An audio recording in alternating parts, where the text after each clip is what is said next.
Buenas noches, mi nombre es Guadalupe Espinosa Martínez, estudio en el Instituto Tecnológico de Saltillo. La asignatura es Metrología y Normalización. La actividad es la número 5. Este video va a tratar sobre los principales instrumentos de medición, que es la temperatura, presión, torsión, esfuerzos mecánicos, las ventajas y desventajas de los instrumentos analógicos y digitales, así como su calibración, ajuste y mantenimiento.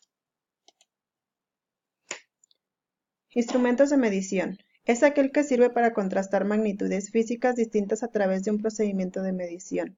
Se clasifican de acuerdo a la magnitud que se desea medir, por ejemplo, mediciones de masa, mediciones de tiempo, mediciones de velocidad, mediciones de temperatura, mediciones de presión.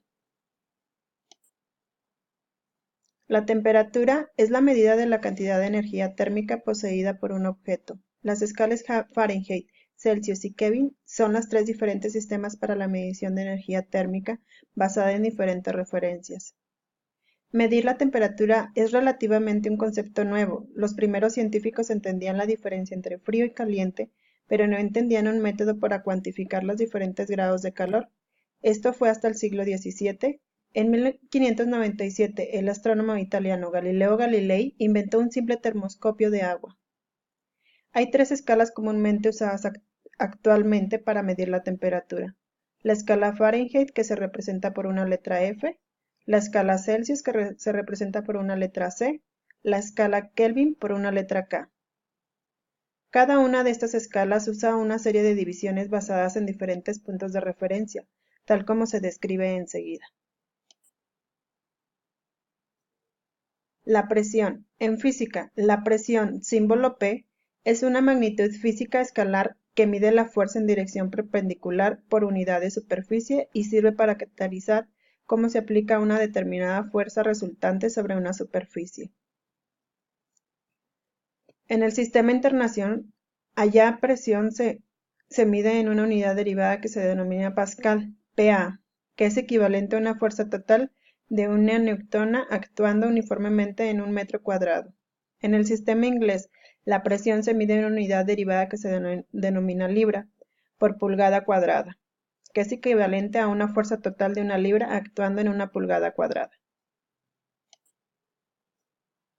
La torsión es el proceso que se produce cuando una barra cilíndrica fija por un extremo se le aplica un par de fuerzas de tal forma que los distintos discos horizontales en que podemos considerar derivada la barra se deslizan una respecto a otras. Una generatriz de barra puede ser una hélice. Los esfuerzos mecánicos, tracción, esfuerzo es aquel al que está sometido un cuerpo por una aplicación de dos fuerzas que actúan en sentido opuesto y tienden a estirarlo aumentando su longitud y disminuyendo su sección. Compresión. Esfuerzo a que está sometido un cuerpo por la aplicación de dos fuerzas que actúan en sentidos opuestos y tienden a comprimirlo, disminuyendo su longitud y aumentando su sección. En ambos vemos lo que es el dibujo de cada uno. Flexión. Esfuerzo que tiende a doblar el objeto. Las fuerzas que actúan son paralelas a la superficie que sostiene el objeto. Siempre que existe flexión, también hay esfuerzo de tracción y de compresión. Descrita aquí la figura. Cortadura. Esfuerzo que tiende a cortar el objeto por la aplicación de dos fuerzas, en sentidos contrarios y no alineados. Se encuentran en uniones tales como tornillos, remaches y soldaduras. Aquí el ejemplo.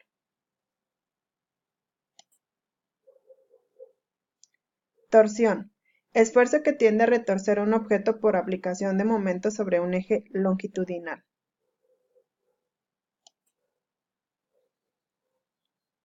Instrumentos analógicos. Son aquellos que indican el valor de la variable a medir en forma continua con ayuda de una aguja y se transfiere directamente a una escala de medición, haciendo uso solo de las propiedades físicas de los materiales. La magnitud medida se traduce en una señal analógica. Tienen un sistema que traduce la medida, traductor, y un sistema que nos indica la medida, indicador. Diferencias, ventajas y desventajas de instrumentos analógicos y digitales. En general, los parámetros que caracterizan un fenómeno pueden clasificarse en analógicos y digitales. Se dice que un parámetro es analógico cuando puede tomar todos los valores posibles en forma continua. Por ejemplo, el voltaje de una batería, la intensidad de luz, la velocidad de un vehículo, la inclinación de un plano, etc. Por otra parte, se dice que un parámetro es digital cuando solo se puede tomar valores discretos, por ejemplo, el número de partículas emitidas por un material radioactivo en un segundo, el número de moléculas en un volumen dado de cierto material, el número de revoluciones de un motor en un minuto, etc. Ahora bien, ¿qué objeto se trata de convertir la información a la forma digital?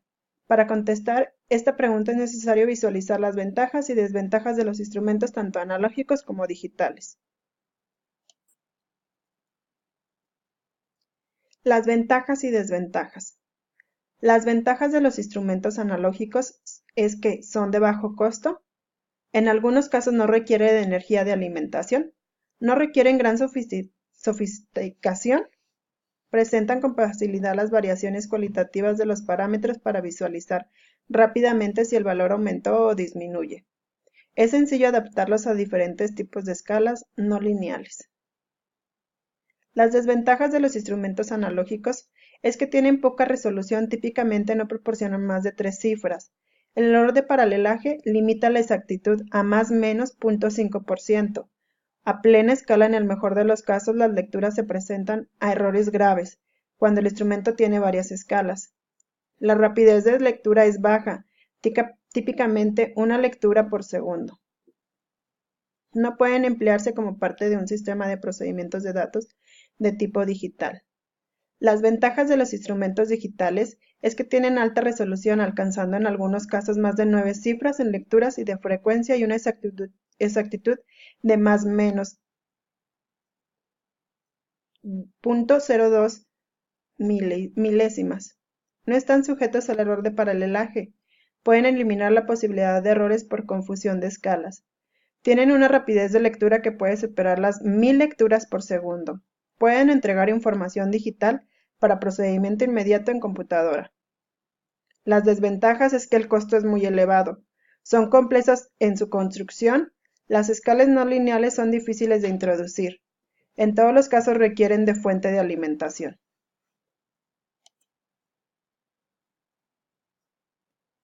Aquí tenemos dos ejemplos de instrumentos de medición, que es el digital y el análogo.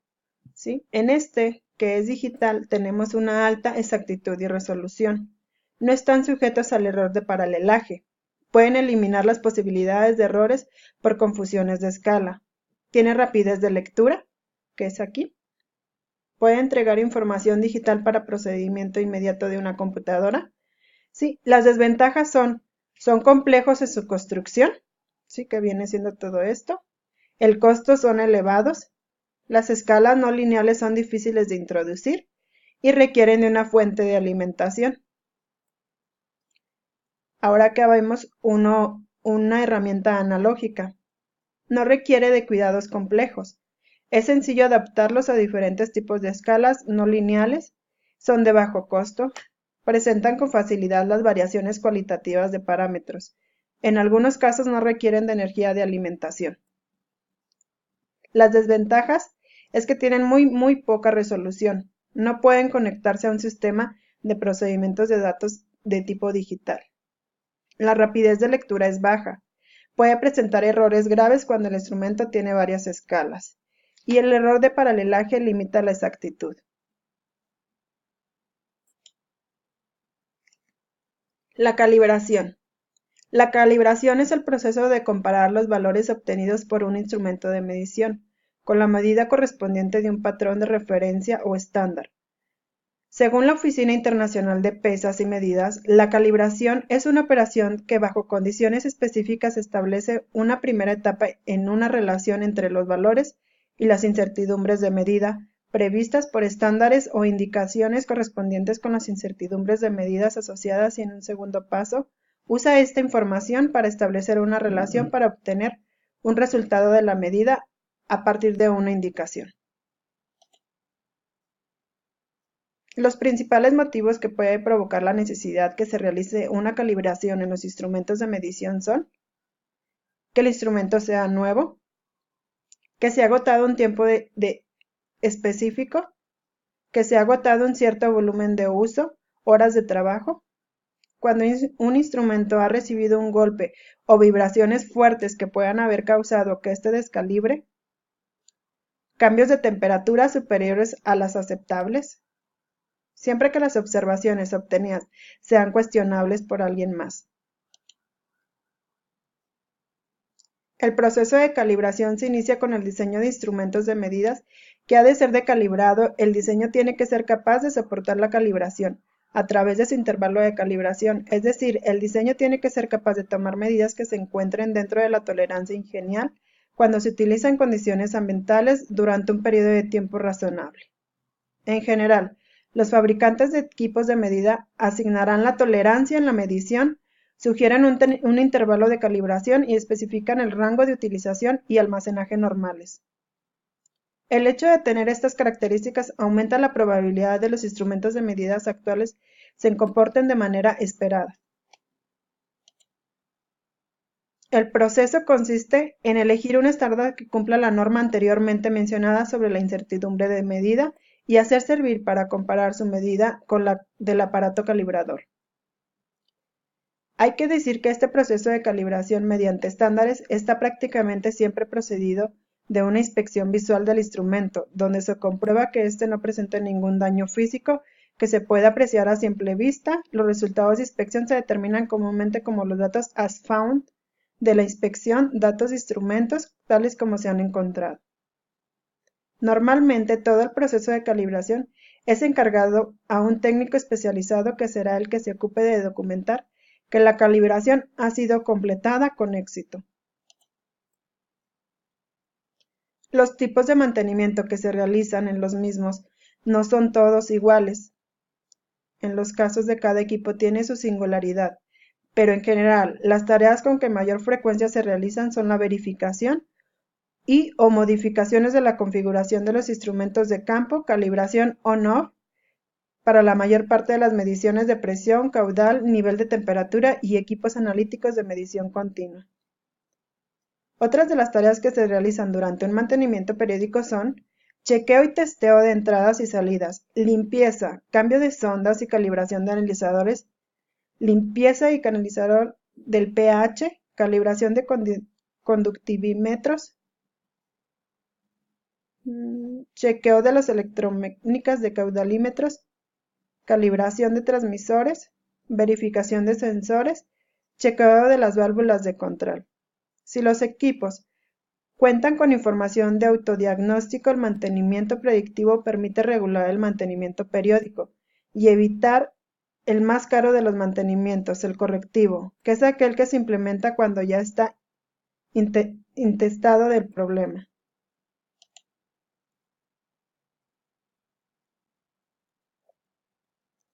En el caso de contratar a un proveedor externo para que realice los mantenimientos, es importante tener en cuenta dos requisitos. En primer lugar, quien preste estos servicios deberá contar con un plantel especializado en las distintas disciplinas que demanda la actividad. Y en segundo lugar, que la compañía disponga de todos los equipos necesarios para ejecutar dichas tareas. La mayor parte de las empresas de instrumentación y control disponen de ambos requisitos y ofrecen contratos anuales de mantenimiento integral a las plantas que permiten presentar al usuario los reportes y las recomendaciones resultantes de su tarea efectuada en la planta.